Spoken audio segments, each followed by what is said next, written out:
আর সামনের দিকে যাব। Amen. So if we can turn our Bibles to Matthew, Gospel of Matthew, chapter 7. আর যদি আমরা বাইবেল খুলি মথি সুসমাচার পুস্তক মথি 7 অধ্যায়। If you have your Bibles or your phones or your tabs, please turn it. It's good to read.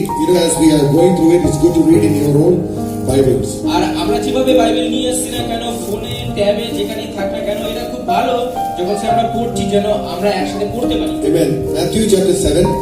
মথি 7 অধ্যায়। We'll read from verse 24 through to 27. আর 24 পদ থেকে 27 পদ পর্যন্ত। আর প্রভুর বাক্য এরকম বলে মথি 7 অধ্যায় 24 পদ, অতএব যে কেহ আমরা এই সকল বাক্য শুনিয়া পালন করে তাহাকে এমন একজন বুদ্ধিমান লোকের তুল্য বলিতে হইবে যে পাষাণের উপরে তাহার গৃহ নির্মাণ করিল, পরে বৃষ্টি নামিল, বন্যা আসিল, বায়ু বহিল এবং সেই গৃহে লাগিল, তথাপি তাহা পড়িল না, কারণ পাষাণের উপরে তাহার ভিত্তিমূল স্থাপিত হইয়াছিল।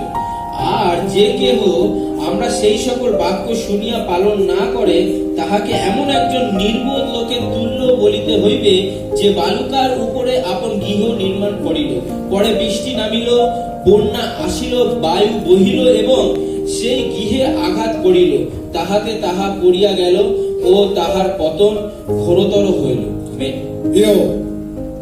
The place where Jesus says this parable is very important.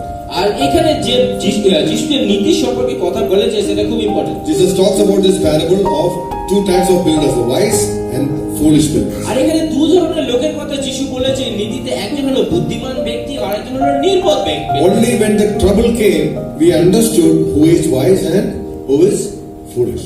আর যখন সেখানে সমস্যা আসে আমরা তখনই বুঝতে পারি কে বুদ্ধিমান আর কে নির্বোধ। Amen. So Jesus says this very important parable. আর এখানে যিশু খুব গুরুত্বপূর্ণ একটা নীতির কথা বলেছে। And it's talking about when you hear God's word, it's very important to put it into practice. আর এখানে এরকম বলছে যখন আমরা প্রভুর বাক্যকে শুনছি সেটা যেন আমরা হাতে কলমের মধ্যে নিয়ে আসার চেষ্টা করি। So only if you put it into practice, you are having a strong foundation. You are having a strong root in your life. আর যখন আমরা সেটা হাতে কলমে করছি তখন আমরা সেটা সঠিক বা শক্ত ভিত্তিমূলের উপরে দাঁড়িয়ে থাকতে পারি। That's what Jesus is saying. আর সেটাই যিশু বলছে। Now Jesus, when you read Matthew chapter 5, Matthew chapter 6 and Matthew chapter 7. আর যখন আমরা দেখি বাইবেলে মত্তি 5 অধ্যায় 6 অধ্যায় এবং 7 অধ্যায়, What do you see there? আর সেখানে কি লেখা আছে? This is a place where Jesus is teaching the people. আর সেখানে এমন একটা জায়গা যেখানে যিশু লোকেদেরকে শিক্ষা দিচ্ছে। All these 3 chapters are his sermon on the mount. আর সেখানে হলো পর্বতে দত্ত উপদেশ সম্পর্কে বলছে। So he gives up many different teaching. আর সেখানে ভিন্ন ধরনের শিক্ষা তিনি And দিয়েছেন। at the end of the teaching, আর শিক্ষা শেষে he gives this parable আর সেখানে তার নীতি দিয়েছে। to say that now you have heard me. আর তিনি এইভাবে বলেছেন, এখন তোমরা আমাকে শুনেছো, Please don't go back after hearing, but put these sayings into practice. আর তিনি এইভাবে বলছে শুধু শুনে যেন আমরা ঘরে ফেরত না যাই, যেন এটা আমরা নিজের জীবনে করতে পারি। If you just hear and go, you are like a foolish builder. আর যদি আমরা শুনে চলে যাচ্ছি তার মানে আমরা নির্বোধ একজন গড়ে তোলা ব্যক্তি। But if you hear and put it into practice, only then you are a wise builder. আর যখন আমরা শুনছি আর সেরকম করছি তাহলে আমরা হলাম বুদ্ধিমান ব্যক্তি। In our life also, every day or every week, several times we hear God's word. আর প্রত্যেকজনের জীবনে আমরা প্রত্যেক সপ্তাহে বা প্রত্যেক দিন প্রভুর বাক্যকে শুনছি। Hallelujah. Amen. See, last time when I spoke, I will do a quick recap. আর আমি গতবার যখন প্রভুর বাক্য দিয়েছিলাম আমি সেই বিষয়ে ফের একবার বলতে চাই ছোট্ট করে। What it says is this. What we learned last week is this. আর গত সপ্তাহে যেরকম আমরা শিখেছিলাম সেটা Firstly, we need to understand what is written in God's word. আর আমাদেরকে বোঝার প্রয়োজন আছে প্রভুর বাক্যে কি লেখা আছে। Amen. Very important to understand. Without understanding what is in it, how can you follow? আর এটা খুব গুরুত্বপূর্ণ যেন আমরা বুঝি, যদি না বুঝি তাহলে আমরা কি করে সেগুলো মেনে চলবো। So we talked about how to start reading the Bible in Genesis. আর আমরা সেভাবে বলেছিলাম যে কি করে আমরা জেনেসিস থেকে প্রভুর বাক্য পড়া শুরু করব। Learn the Bible. আর বাইবেলকে শিখবো। Read the Bible. আর বাইবেলকে পড়বো। Get that word of God into your heart. আর প্রভুর বাক্যকে নিজেদের হৃদয়ে নিয়ে আসবো। The word of God in the Bible will not make any change in your life.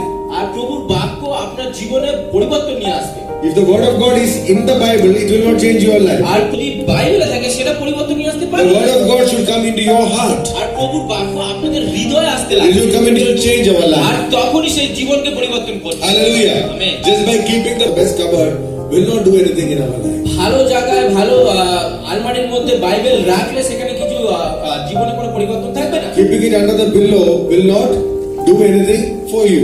আর যদি সেটা বালিশের নিচে রাখি আমাদের জীবনের জন্য বাইবেল কিছু করবে না। Satan is not afraid of the book, the Bible. He's not afraid of that. আর শয়তান ভয় পায় না সেই বাইবেল, সেই বইটাকে। He's afraid of the word of God when you speak it. আর তিনি তো সেটাই ভয় পায়, সেই প্রভুর বাক্য যখন আমরা সেটাকে বলি।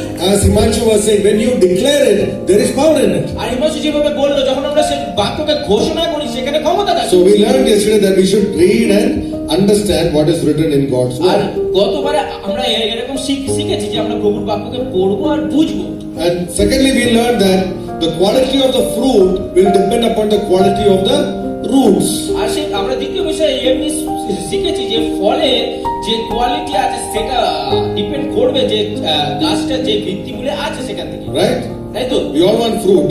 আর আমরা সবাই ফল চাই, But fruit is the last thing that comes on a tree. আর গাছের সবচেয়ে সর্বশেষ জিনিসটা হলো ফল। Right? What is the first thing that comes in a tree? আর গাছের প্রথম জিনিসটা কি? It's the root.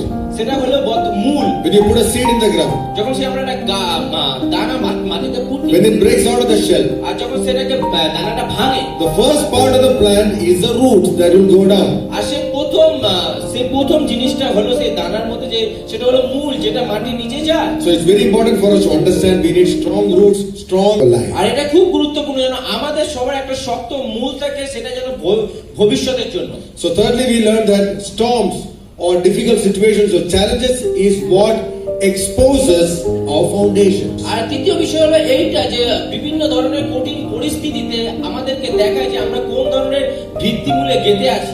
ঝড়গুলো হলো একটা পরীক্ষা। It will be revealed how your character is, what your inner motives are. আর সেই ধরনের পরীক্ষায় দেখায় যে আমাদের চরিত্র কেমন আর মনে কি ধরনের কথা আছে। Hallelujah.